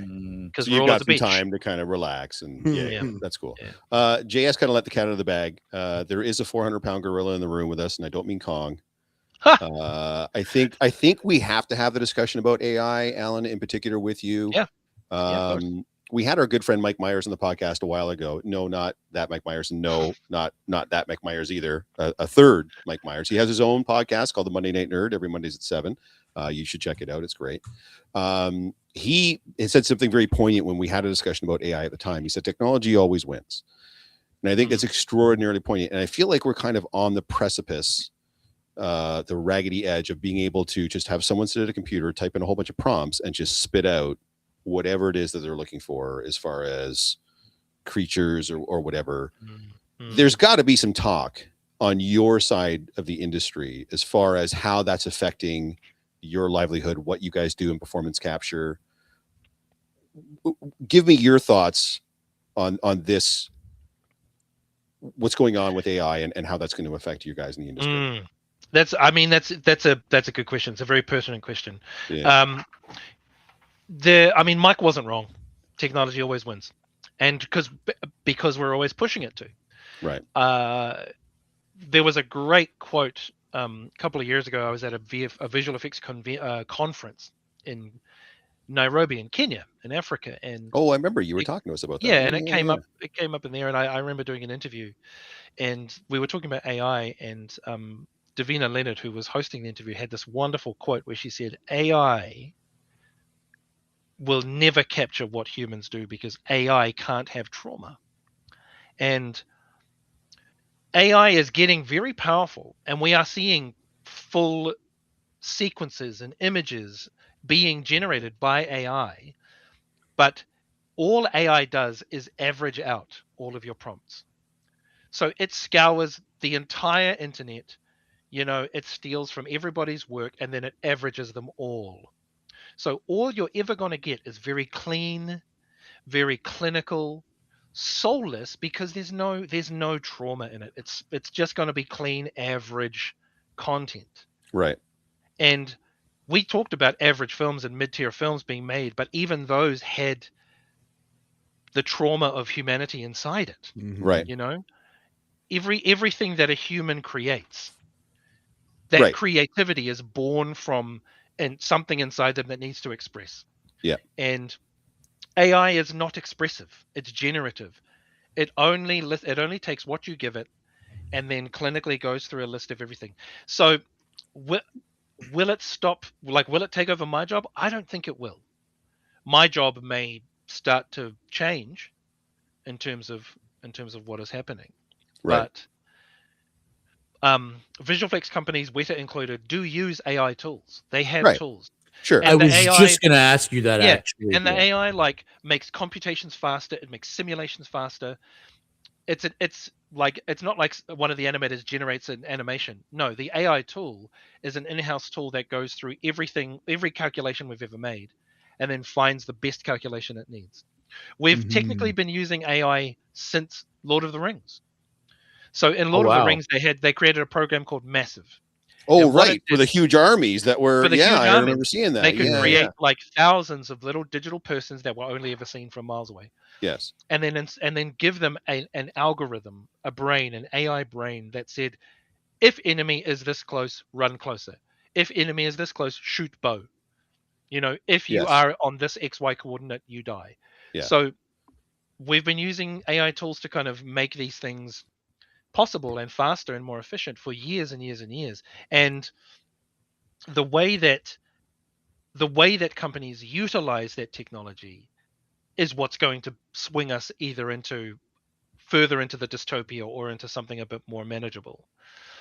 And when you look at who is pushing for AI to replace creativity, I think there is a question that needs to be asked: who will benefit from that? Who benefits from that? The non-creatives. Right? Because the generative AI gives wealth access to skill, but not the other way. Right. So someone with generative AI can steal your hard work and turn it into something that they can profit from, but your hard work cannot receive the same. No. And I think the friction comes from the fact that so many generative AI has been built on unscrupulous foundations, on really unethical foundations. 100%. Yes. And a tool is only as bad as the hand that wields it. So will it stop me from doing what I do? No. Will it limit my earning potential? Maybe. I mean, I'm the current state of the world. Everyone's earning potential is kind of in flux anyway. Fair. I mean, but I'm sure that at the same. No, go ahead, Jess. I was just gonna say, I'm sure at the same time, though, AI is giving you guys opportunities to do certain things that you may not have been able to do in the past. Yes. Same thing was said about visual effects. It's the same conversation, which I think is why it's not. I was literally that's worry, where I was going next, right? We Yeah, went 'cause, from like, practical SFX to now CGI VFX. visual effects. Yeah. Like a shift had to happen. You still get practical effects sometimes for good, sometimes for ill, but that shift over to, is this the new pivot? Is this the new? And you are correct, JS. There are so many things available. Like, as with every technological advancement, ideally you want the barrier to entry to be lower or removed so that people can create the things they want to create. But any kind of creativity requires a foundation. And that foundation has to be a human expression, whether it's a lived experience or not a lived experience. That's fine. You can write made up worlds. That's totally fine. But in terms of using AI tools to create art that you could never make, like, there still has to be some kind of foundation behind it. And I'm not sure everybody feels the same way. I guess is my biggest concern. Yeah, and I understand from an that. artistic standpoint. I understand. I keep referencing the Will Smith eating spaghetti video, right? Yeah. So they made it in 2023, and it looked like it barely looked like what it was, and then they remade it at the end of 2025, and you're kind of hard pressed to know that that's even AI. Like the leap in the technology in the 2 years was extraordinary. So I guess my biggest concern as far as the industry goes is not everybody feels as we feel, that you need to have that creative heart and the trauma and the human element there. Oh yeah, absolutely. Yeah, absolutely. I feel like there are going to be enough people taking shortcuts in the industry to take advantage of where this Yep. is going to eventually just be able to type in the prompt and you get what you get. And Yeah. And that's going to ideally, happen. I people mean, will vote with their pocketbooks as far as whether that's going to be something yeah. they want to consume or not. Yeah. But I get the sense that the average person isn't going to know in a lot of cases that that's how that was generated or that how that was done, that we don't Yeah. have a gentleman in a suit that's doing this performance capture to give that Mm. character life. Someone just Yep. entered prompts into a computer. So Yes. And I think, I mean, that's the whole reason why so many people are pushing for regulation, because that's the only way right, that you Mhm. can protect the consumer. right, Because if it's unregulated, then it's unregulated, and until the general kind of global education around how to recognize this increases, you're going to have people susceptible to that kind of, misinformation. right. But You know at what I mean? this stage, Alan, you're not worried. No. You don't envision it being to a point where it would replace you guys that are doing all the motion capture art and such. Good. No. I'm glad, because I want to talk to you specifically about it, because I'm like, is our boy going to be out of a job in 2 years if they could just like type in like- Allan Henry plays King Kong motion capture and it just spits it out and you don't even have to be there. Hopefully you can still cut a check for it, but you know what I mean? Like, it's Well, ideally, that's what it comes down to. right. Like, if someone wants to steal my motion and put it in their film, I mean, studios do that anyway. But as long as it's like, we do this is a vocation, and everyone wants financial stability and security, and you want to be able to provide for your loved ones and yourself and live a comfortable life continuing to create the art. Right. But unfortunately, we see a lot of people trying to sidestep that bit and Right. take from the creatives. Yes. Essentially burning you out as a commodity. Yeah. Yeah, Shinobi puts out a good point with the stuff with Grok. Like, that's what happens when it's unregulated. Yeah. Mhm. And I think, I mean, I could be out of a job in 2 years because they decide to change the contracts. I could be out of a job because a myriad break of my reasons. leg. I get what you're saying. Yeah, you know what I mean? Like, this, sure. like, job security has always been an issue for anyone in the entertainment industry. Always. But this is not at the top of your list as far as what your. It's up there with a number of things at the top of the list. Like, yeah, it's on the list for sure. It is on the Absolutely. list. Okay. All right. Yeah. No, like I said, it was the monkey in the room. We had to talk about it. Alan, when I think mocap, I picture dots and suits. What part of the process is usually completely misunderstood? Ooh, good question. It is dots and suits. I think what is often misunderstood. Actually is that people think that it must be so embarrassing being in a lycra suit in front of people, because you're in a lycra suit and they can see your entire body. And the reality is, first of all, nobody looks good in that suit. No one. I worked on Valerian, City of a Thousand Planets, and there were literal international supermodels wearing those suits, and they looked like trash. Yeah. So, first of all, nobody looks good, so you're Right. wasting time worrying about whether or not you look good. And also, everyone in that room is focused on the work. Mhm. No one is there to make judgments on how you look. Some people might, and it's usually directors who make that kind of call, because a lot of them are shallow idiots who think that you have to look like the virtual character to be the virtual character. But when you're in the room, for instance, Cocaine Bear, I was in black lycra. I wasn't in a suit with dots. I was in just skin tight black lycra, and everyone on the crew had to get real comfortable with things real fast, because there's nothing I can do. Yeah. I have to prance around basically Like a bear. in my underpants. Sure. Snuffling around, pretending to be a bear. And, like, objectively, it was ridiculous. And O'Shea Jackson Jr. even talks about it in his interview. He's like, it was the stupidest thing, seeing this big dude from New Zealand walking around like a bear. And he's not wrong. It is. Like, I twirl my mustache because I'm an inherently silly person. The job I do is ridiculous. I'm just a big 8-year-old. And a lot of people, I feel like a lot of people get self-conscious about it in mocap. And it's like, honestly, don't. The sillier you can be, the more willing you are to, like, walk like like an idiot, or kind of Yeah. stomp around pretending to be a monster and roaring and making the noise and like slobbering everywhere and pretending to claw at things that aren't there. The more you can can jump into the imaginative world and just let yourself explore in there, the better it's going to be. No one's looking at your body. They're looking at the constellation of dots going, camera 5 isn't picking one up. Is one of them missing? Oh God, the whole system's going to fall down. Oh, is this coming into Unreal? Probably. Oh God, it's not transmitting over. What are we going to do? Yeah. It's that kind of vibe. That's funny because that kind of segues into another question I had that was based off the experience that I had seeing you at Forest City Comic Con that I wanted to ask you about then, but you were so busy. You had so many people. We didn't quite have enough time. When I came up to you, just as Captain America and we got the autograph and we took the selfie or whatever.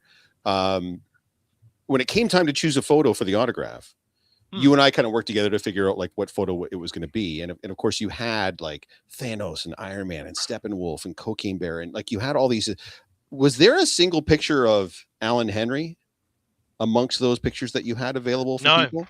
No, there isn't. This has always been curious. We might've touched on it a couple of years ago when we first started talking to you, but at the end of the day, like when people think of Thanos, they don't think of Allan Henry. They think of Josh Brolin.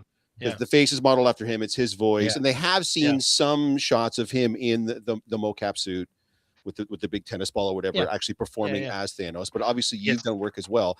So when I looked at your table with all the pictures, none of those pictures are you. And so many of those characters, they don't think of you when they think of that particular character because they don't have that association, which I'm sure gives you a certain level of anonymity when it comes time to being like out in public. But then at the same time, does that ever kind of mess with your head a little bit, Allan? It does. It's a weird. I exist in this weird gray area of the fandom because the fans love the character and they show appreciation to the actor who played that character. And I and my colleagues exist in this weird gray area where it's like, hi, I was also that character, but I'm not Josh Brolin. Right. And I feel like for myself, me and TJ Storm and Jason Lyles and Terry Notary and Andy Serkis, Andy's a little different. But for a lot of us, we're like, hey, we love these characters as much as you do. And it'd be nice, if we could all share the love around because we love celebrating those actors as well. Yeah. And yeah, I think everyone, the fans I've met have been like, cool, here's that character that I love. So I haven't really thrown in any like Allan Henry mocap. Oh, actually, no, I lie. There is one. Ooh. There's one from The Hobbit when we were being goblins, and it's us in our goblin in the physical suits. Oh, it is. Okay. Yeah. So there is one, but you're right. I wonder if there should be more. I don't know. That's the thing. I'm like, do people come to see Allan Henry or do they come to geek out about the characters? I would hope. And I always feel like. Because I love the characters as well. Being a fellow nerd, I'm like, let's geek out about the characters that I played. Right. It's very difficult for a lot of New Zealanders actually to accept someone being like, hey, I think you're cool. Let's celebrate you. That's very difficult for New Zealanders to deal with. Why? Just culturally, you mean? Yeah, culturally. And what is that? Is it a certain level of like humbleness or like not? Yeah, there's a lot of kind of tall poppy syndrome in New Zealand, where if you get too popular or too famous or too cool, other people feel like they get reminded that maybe they're not living up to some potential that they've made up. Right. And so they take and it comes from generations above. Like so many generations above have fed that trauma down. Right. So I mean, I turn up and I'm like, hey, let's talk about the thing, and people are like, but you did the stuff. And I was like, oh yeah, I did. That's really cool. Our boy Keith that's not terrible. You should have some combo pics. You in the suit with the character that it became. Yeah. That is such a great idea. Yeah. That is such a good idea. I think it's important. It's been great to have you featured on Quarter Crew a couple times so they can see sort of the man behind. But I think more people need to know the work that you're putting in to bring these characters to life. That's a fantastic idea, Keith. Every time Keith, you're going to have to send Keith like a dime every time you sell one of those pictures now. A little kickback. I feel like even at the studio level, sometimes the motion capture artists aren't really. I don't know if appreciated is the right word, but I feel like even at the studio level, sometimes you guys get put aside, right? Yeah. We get lumped into miscellaneous crew, right? And I think part of that is so when there's a premiere and you were the guy playing Cocaine Bear, you get invited to that premiere. I'm assuming not all the time. Nope. Right? You did. Right. Hold on. Wait. Right? Hold on. Excuse me. Wait a minute. So you were Koki on set. Yep. The whole production. Yep. You did not get invited to the premiere of the movie. No. Fuck that, man. Wait, I was using that. I swear to God, I was using that as an man. example. Yeah, That's Did they not cool invite at you to the all. premiere for real? No, I did not get invited. Neither did Christian Convery. And the studios, their excuse was because both Christian and I were in New Zealand. He was finishing off Sweet Tooth at the time. It was too expensive. Which for you them were to get also us- in. Yeah. Too which expensive I for was what? also To in. bring you over? Yeah. What was It the all budget about- of that it was film, all about sir? cost. It was What was the all budget about of that cost. film? You know, way 50 too million, much. 60, Way whatever too it was? No, right? not way too much. But Come on. yeah, no, dude. Couldn't There afford have a been plane. Get out of town. That's Yeah. ridiculous. Yeah, see, that's Yeah. not cool, man. I don't. So yeah, for all that- of that's the kind of- NBC yeah, that's- Universal execs who are obviously watching the show, big fans of the Yeah. show. Just so you know, you guys. Yes. Yeah. So Not same with cool. Yeah, Kong, yeah. like you don't like. So have you been to some movie premieres of films that you have been in? The most recent one was Avatar: Fire and Ash. Okay, I got to walk the red carpet in New Zealand. very cool. But no, I didn't get invited to the Minecraft premiere. Didn't get invited to any of the Kong premieres. Come on, none of you're the Marvel King stuff. Kong. It's in the title. Ridiculous. Like we get it, don't we? We all get. We get it. do, and I'm going to implore the fan base here to get out there loud and proud and let them know that Yeah. that is ridiculous. And speaking of the fan base, I don't know if everyone knows this, but a lot of people are asking me about when's the next con I'm going to, right, and I can get in touch with the cons, but it's up to the con has to believe that the fans want me to be there right, before they ask me. yes, And so it was interesting, kind of emailing a few cons around Canada, and then being like, well, we'll put you on the list. And I was like, ugh, that sounds like yeah. that sounds like we'll take it into rejection. consideration. Yeah. Yeah. But it's like, yeah, it's kind of weird, how the appreciation for like the appreciation from the fans is what generates the money for the studios. Right. And the studios, it feels like the studios won't let the fans appreciate the things that they appreciate. You know what I mean? That's all I'm It's so saying. weird. Yeah. All I'm saying. Because the world knows that The Rock doesn't do all of his own stunts. Right. The Right. world knows that Andy doesn't do all of the mocap in the world ever. The world knows that actors don't do everything. Right. It doesn't take away from the phenomenal work that the actors do. It just feels like the fans have all the love in the world, right? They have so Yes. much love to give the actors and the mocap performers and the makeup artists and the costume designers Right. and the crew, Yep. And there seems like there's a weird kind of barrier that's been set up by 100% a there's a select barrier. few people Yeah. about who you can and cannot show your love to. Ridiculous. Yeah, and I guess that when you're talking about a digital character, whether it be Steppenwolf or Thanos or Koki or whoever, you do the motion capture, but there's potentially 100 people behind that character, right? Modelers and skins and lighting Riggers, and yeah, and yeah. riggers and Yep. Absolutely. you name it, right? There could be 100 person behind a character.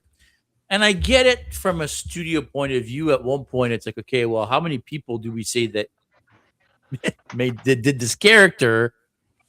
I feel like when you're talking about Sir, motion he was the capture bear. performance, he was you're the the bear, right? Come on, man. Like that's And where I feel like I don't know. But I think also, JS, you raise a good point, because everything all of the people you mentioned are integral to how every film is made.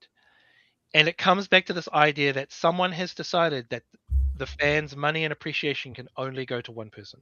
Mm-hmm. Because I've met so many people who follow the Instagram accounts of costume designers, set designers, riggers, stunt coordinators. The fans exist, and the support exists, and the love and admiration exists, but somehow there are marketing teams and PR teams that are dedicated to making sure that a fan's attention only goes to one person. Right. The marketable person. Yeah, and I think the marketable person, exactly. And we all know that everyone in their right mind can see it. But unfortunately, the access to that kind of admiration is controlled by a PR team, a marketing team. Right. And that's why you see so many actors self-marketing through social media. Right. And it's hilarious now that a lot of roles in films are being cast based on Instagram followers. Isn't that wild? Yeah, like Maya Hawke talked about it when she was doing a director's interview for her film. She was like, the studio was suggesting people based on their Instagram follow account, not based on their audition. She's like, this is ridiculous. Just because we're in the eyeball game, right? We need as many eyeballs on this as we possibly can, and that's. And if a studio if you can bring an audience of 3 million followers, they don't have to do anything. That's right. That's half their marketing spend right there. Yeah, the movie market itself, right? Yeah, and I'm coming from a very jealous, very bitter perspective. Okay, like as a person who has had to self-market for so long and is fighting the algorithm, like I am very jealous and very bitter of this success, and I'm going through therapy to work on it. Well, I was going to say, good for you, Al. At the very least, though, like I said, you've made yourself so accessible to the fan base. Tried to, yeah. Going to the conventions, making real connections with people in the community. A lot of people in the community know you, and I feel like that's, I guess, the key to getting that. Maybe not recognition. I don't know if recognition is the word that we're looking for here, but at least that getting those eyeballs is how you're making these appearances and how that's how you're conducting yourself when you're going to these cons. You're not just showing up, sitting at a table, selling cons and prints and getting out of there as quickly as you can. You're taking the time to make real human connections with people. People remember that. And that's given you all that goodwill within the community, at least here in Canada anyways. And hopefully that's going to start to translate throughout other conventions, because you seem to dig going to the cons. I do. I love it. I do. I love going to cons because like there are so many fans that I meet who have such a passion for the things that I love, and they know so much more about the things that I love, that I'm like, this is the perfect place to ask people and discover more from people. And I live in New Zealand, and I grew up in New Zealand, and the idea of meeting comic book artists who worked on the comics I loved was there was no possibility. Right. But since going to cons, I've met line artists and colorists and illustrators who have worked on the comic books that I grew up reading. Yeah. And and who painted and drew the cards that I collected. Yeah. So I'm Isn't that wild? I love this. Like I love being able to have a way in. I know. Yeah. I got an opportunity to interview Jeff Johns. Yes, ago. Jeff Johns, dude, man, like that guy has just a straight access to my soul when it comes to writing and putting together a story and such. In the way 2 days we tried. 2 days it took us to get in front of him, and then finally he's like, "All right, let's take." The only way I don't know if it was the only way, but when he saw that I spelled my name GEOF the same way he spells it, that was the end. He's like, "Wait a minute, you're Geoff?" And I was like, "Yeah." He's like, "All right, you got 10 minutes. That's all I've got." And the first part of the interview is actually us comparing the trials and tribulations of being a Geoff in a world of Jeffs. But I remember when I first found out about Ghost Machine, and then I looked at some of the work they were doing. Crazy, so good. And I was like, this is these are such incredible comics. Crazy town. And Jeff heard about that, and when Jeremy Renault came to see me at G-Fest, Jeff gave him some copies to Jeremy. He gave him some copies of Rook to give me. I was like, Oh yeah, because we actually that's funny because we actually interviewed Jay Fabok as well at that same con. Yes. And he's Canadian, no less too. He's from 2 hours down the road from me. So yeah, getting to talk to those guys. Actually, we talked to both of them and Brad Anderson, who's one of the colorists for Ghost Machine. Yeah. So we got to talk to all three of them about Ghost Machine and what they were doing with it, and creator owned and going through they're doing a great job. And incredible comics. Yeah, and I guess the Rocket Red Coat. Yeah, Red Coat. I guess has just been optioned for a film or a TV series or something. So yeah, I think you're good. I think we're on the cusp of Ghost Machine really. It's going to become a household name as far as I. And you can tell it's a passion project for for these guys. Right? Yeah, this is not like these guys are in it because they're super into it. I'm such a nerd. I was at Grand Rapids Comic Con, and I had Danny Trejo was there, and I was like, I'm such a fan. I wonder if I talked to one of his minders, and I said, would it be okay if I, said hi? Like Danny came to New Zealand, he worked on Vertical Limit, and I'm a big fan, and it'd be great. Yeah. And they were like, yeah, we can make some time. And I was like, thank you so much. Cut to like an hour later, and I was walking around the con, being a nerd, buying things, and I met the artist who did this actually. Nice. Yeah. And he and I were chatting about super nerdy things, and that was when Danny came to my table and I wasn't there. And Tim, my manager, was running around the con trying to find me, and he was like, Danny's at your table, get back there. And by the time I got back, he'd gone back to his table, so I just went, screw it. I just walked down to Danny's table and I was like, hey, sorry I missed you, man. I was talking business, Danny. Setting up the next couple of projects. But he was Danny Trejo was awesome. So I'm such a big nerd. No, that's I cool, love man. going to cons. And like I said, I think that comes out, right? Like when you're at the conventions, you're meeting the people, and they're like, it's a like-minded thing, right? It's a and I would want those people I admire to take the time for me. spirits. So I'm always willing to take time with people who want to come. Yeah, I got a chance to see you work. I think kind of like for the first time at Forest City Comic Con, that people were coming up to you to talk to you, and your patience and your generosity with your time with those people was just extraordinary. So thank you for that. Yeah, and taking the time with me too to grab a selfie and put some cocaine on my bear. On my photo. Yeah, and I'm like I know we organized to get a beer, but like at the end of that day, I went to my room and fell asleep. Yeah, and I'm an old man. Like I said, you were the toast of the town. Everybody was talking. Like everybody was like, "Oh, we're gonna," and I'm like, "Okay, I'm not gonna like try to like squeeze my 20 minutes in with him. He's please, gonna be like, please, for anyone who show the bear. Show the bear. Just come and talk to me. Show the bear. So this. Look at that. This is cocaine. So, love you, brother, with Allan Henry, and then he was good enough to put some cocaine under the bear's nose. I was wondering about that earlier. This was not on the hilarious. picture initially. He took the time to put some nose candy on the bear there. Now I don't know if you remember, Allan, but we did while I came up to you and we were talking about this, and you were wondering kind of what to sign.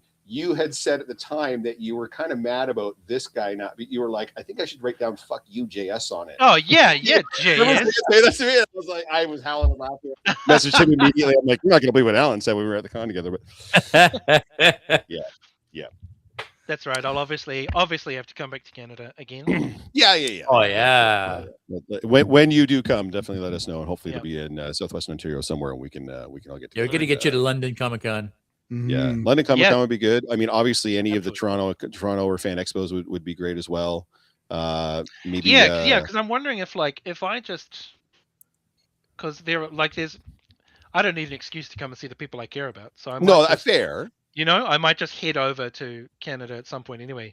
If I can time it when all of the cons are running back to back, right? Maybe I'll just jump around. It'll be our spring and summertime, so you'll have to. Yeah, it's that. Well, more end of summer is when they're all like. Well, with but we've got some stuff in the early spring as well, like the April May type of thing. So we run our big event in May type of thing. So right on. But anyways, Okay, good to know. Gentlemen, do we want to start wrapping this? It's been an hour and a half. I don't want to completely monopolize the man's There's a couple of comments here. One from Marcy, which is they say I was too shy to walk into your panel. Don't be shy. Ever walk into the middle of a panel.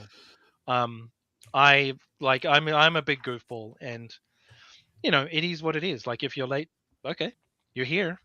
So please, always come and say hi, because I will talk forever. Apparently, because Tammy is saying the same thing. I can listen to Allan talk for hours. Please have him on again soon. Yeah. I should start up like a little channel where I just read books. Got another good idea. Bring Allan to London again and rent out the Highland and hold a premiere for him. So the Highland, yes, an independently owned theater, a much older theater that we have here that caters to smaller productions or whatever. So good idea. Keith's just full of ideas. He was also talking about the combo picture. Keith is it was actually really awesome to meet Keith in person too. After again, same thing. Big, huge nerd in our age group. Big nerd. Lovely person. 100%. Yeah, real passion for what's going on. I want to vacation. You want a vacation in New Zealand? Yeah. Go on. I'm in. You know a guy. You could visit a guy. Honestly, there's only like 20 of us here, so it's fun. Exactly, and they all know each other. We all know each other. Performance capture, I promise. Like Canadians, we all know each other. You know, yeah, Bob in and Montreal, also absolutely, you'll probably 100%, come here yeah. and bump into a bunch of Canadians because a lot of Canadians will come to end up in Wellington. Oh, really? Nice. Yeah, Nice. yeah. There's like, I mean, most of them I've met through WebFX. Yeah. But I meet a lot of Canadians who, from, I was going to say mostly from British Columbia, but no, they're across the board. There's a And bunch they're of coming for the Canadians here. work. They're going to where the work is. Coming Is for that the basically what you're work, and saying? also Yeah. some people kind of come here for a holiday, and then are like, actually, This place seems pretty good. I think I'll live here. I mean, I live in New Zealand, and I come to Canada, and I'm like, actually, Yeah. Stick with You know what I New mean? It Zealand, gets my real friend. cold It's here, not- real yeah, cold. it's not- yeah. which is Well, I mean, fine. Vancouver doesn't get much snow. Like, if you have to live somewhere, Yeah, true. Like, it gets It's real not- cold, but you guys have well insulated homes. we do. Well, We do not.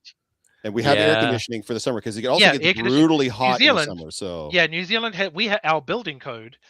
For anyone who wants to build a house in New Zealand, our building code has not been updated since it was written when we were colonized. Oh, wow. And there's a line in the building code that says houses do not require insulation because of New Zealand's temperate climate. oh, lovely. Now, the man who wrote that was living in the Bay of Islands, which is the most tropical part of the country.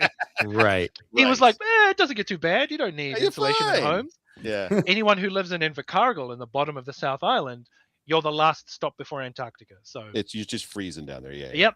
Yeah. you have to, at night, you have to remember to put the milk in the fridge, because if you leave it on the counter, it will freeze freeze. overnight. Oh, wow. Is it like the UK? Is there very little air conditioning in the homes there too, or is Oh, it? yeah. Yeah. No yeah, air yeah. conditioning. No No air conditioning of any kind, That's too yeah. expensive for landlords. No. That's Open a window. yeah. Open a window. Yeah. That's The house all right. will get moldy and damp, but open a window. But open a window. Yeah, I Yeah. think we're going to pass on that. Yeah. Guys, obviously, thanks everyone for joining us in the chat. You Yeah, guys have thank been you. great in the chat. I know we spent a lot of time talking. We're a little over an hour and a half, which is a little bit longer than we normally go, but we don't That's always have a okay. chance to talk to a world-renowned motion capture artist, twice featured on the Corridor Twice Crew. featured on the Corridor Crew. The man with two first Twice. names, twice featured. Yeah, we should hassle them and be like, why don't you just actually get Allan on the couch? He's in all these films. Yeah, I don't know. Yeah, if you keep putting him on the screen, you got to Yeah. get him on the couch. There's no question. Yeah. I don't know where they're based out of. Obviously, they're somewhere in the States, but They're I in don't know. I LA. believe they're in LA. They're in LA? Yeah. Okay, yeah. Yeah. Well, that would be a cool trip for you to go to. Yeah, do because that, they for sure. have Adam Savage on all the time. Yeah. I feel like they're local to him, and I think he's in like the Bay Area, isn't he? Or is he Yeah. in LA? He's in the Bay Area, I believe. Yeah. But every time they host a VFX supervisor or animator from Weta, it's usually because that team is over in LA at the LA office. Oh, I got you. Okay, that Oh. makes more sense. Yeah. So yeah, I reckon they're based in LA. That's fair. All right, Corridor Crew, get this guy on the show. Yeah. Just saying. Yeah. You heard it here. That guy there. That guy right there. Allan, always a pleasure. Thank you so much for joining us. Fairly last minute too. I messaged Allan like on the Monday. Yeah, I I think think so. it was Monday. Like, dude, are you free to come on the show? I was like, yeah, sure, man. because we had talked about it pre Christmas. Well, we had, but Yeah. but I mean, you say that, but I feel like we've been talking about it for months now. But I actually was like, hey, you want to come on? And I was like, yeah, sure, I'll come on. So thank you so much, man. It's always awesome to have you on. Thank you. Guys, if you want to see Allan next, what are you seeing you next? Can you say what the next? Well, let's talk about, maybe get Allan's socials out there so that they have an opportunity to see him updating from his stuff. So, Allan, how do they see your stuff social media wise? Social media wise, on Instagram or most of the Meta platforms, it's Allan Henry _official, Mhm. and I think it's also Allan Henry _official on Blue Sky as well. Okay. I'm on kind of Instagram and Blue Sky. Those Yep. are the things I mainly post on. But that's where you'll see me updating stuff about things I'm working on. I think the next thing. What is the next thing? There have been so many things that we've worked on. In terms of anything coming out in the first kind of quarter of this year, I don't think there's anything that we haven't already discussed. Yeah. Fair enough. But who knows? Maybe something else will pop up. I did last year work on a New Zealand horror film called Ooh. Black Sheeps, which is the sequel to a New Zealand horror film, Black Sheep, they made in the early 2000s. And it was about kind of sheep husbandry and kind of, weird zombie sheep, and it's very New Zealand in its like content and humor, but it is a brilliant comedy horror film. And we worked on the sequel for that at the end of last year, and it's even sillier. So keep an eye out for Black Sheeps. Where would people on this side of the pond be able to view that? It'll no doubt have a cinematic release. Oh, okay. So whether or not it'll be like a big cinematic release, right, I don't know. But it'll have like your classic like horror industry release. You know what I mean? Gotcha. Right. Yeah. Okay. So we might be able to see it. Keep an eye out for like horror festivals or like Terrify film festivals and things like that. Gotcha. Okay. Need to talk to Jake at Shockstock. Yeah. Get Black Sheep. Black Sheep. Yeah, for sure. Yeah. Do you know when your next mid-Canadian con will be, specifically in Ontario? It depends on when they ask. Yeah. Like look, the thing is, unless I'm working on a project, I always have time for cons. Mm-hmm. They just have to ask me first, and then I can be like, fine, let's make the time. To be so fair, your question is, when is he coming to a next game? You need to tell your cons that you want Allan at the con. That's going to be the key, is what you need. Yeah, so I can harass them as much as I want. They'll just keep sending me consideration letters. You're on the list. Thanks. Yeah. Even you're on the list. Even if I'm working on a project, I can work around it. I was in the midst of working on Minecraft when I was at G-Fest. So okay. Yeah. So you have a chance to get away if you have to for a weekend type of thing. Yeah, if I say to them, look, I'm going to be gone for a week working at a con, they can be like, yeah, we can shift schedules around. That's fine. Yeah. Oh, that's cool. That's good to know. Yep. Because for a lot of these movies, you're not on set, right? You're in the studio at Weta, right? It's a bit of both. Yeah. Like, which is awesome. It's the way I prefer it. A little bit of on-set stuff, a little bit of in-studio stuff. Because the nature of that means I have a bit more flexibility. Yeah. Right. Yeah. Yep. Awesome. Allan, thank you so much again. Thank you. Gentlemen? Any last words? Yes. No? Yeah. Yes? 10 goddamn weeks to try. 10 weeks. 10 weeks. Next week, kids. Next week, I'm going to say it right now. Next week, we're spoiling some beans. If you've not clicked the like and subscribe button, what are you even doing? Give us a like. Give us a subscribe. I don't know. If you're watching this and you're not subscribed, I mean, are we even friends?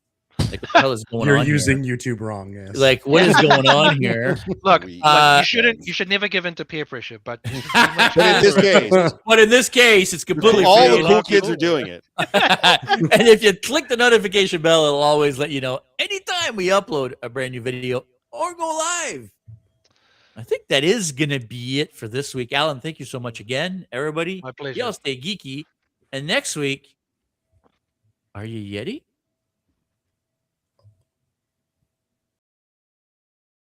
Thank you for tuning in to another episode of the Geek Boutique Podcast. Like always, if you prefer to listen to us, you can find us on all major podcast platforms. Now, make sure you don't forget to click that like and subscribe button, as well as the notification bell to make sure you never miss anything.